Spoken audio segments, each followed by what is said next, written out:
Welcome, Kelvin Dale here, revealing how the Irish had an impact on helping shape the United States. We go now to the surprising rise of Irish cops and firefighters that began in American cities during the 1800s and how the Irish turned their hardship into power.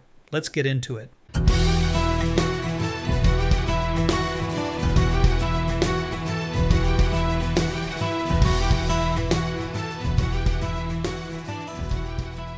In the 1840s, Ireland was devastated by the Great Famine. Between 1845 and 1855, millions fled, many arriving in cities like New York, Boston, and Chicago. What they found was not opportunity waiting with open arms.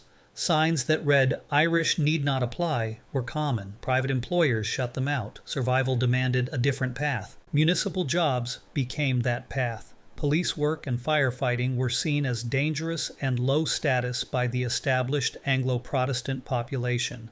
That made them available. These jobs did not require advanced education.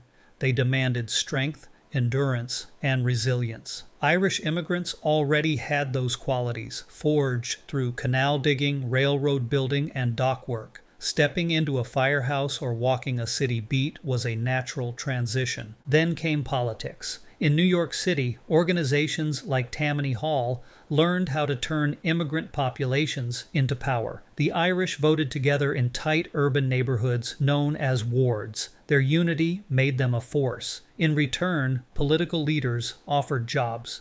A vote could lead to a badge or a fire helmet. By the late 1800s, city departments were closely tied to political loyalty. For many Irish families, this was the first real foothold in American life. There was also familiarity in the structure. Modern policing had roots in systems developed under Sir Robert Peel, who created the first police organization in Ireland. Many immigrants understood the idea of a uniformed force with rank and order. Add to that the experience of the American Civil War. Thousands of Irish immigrants served in Union ranks. When the war ended in 1865, they returned home accustomed to discipline, hierarchy, and risk. Police and fire departments offered that same sense of purpose and brotherhood. Before professional fire departments, cities relied on volunteer companies.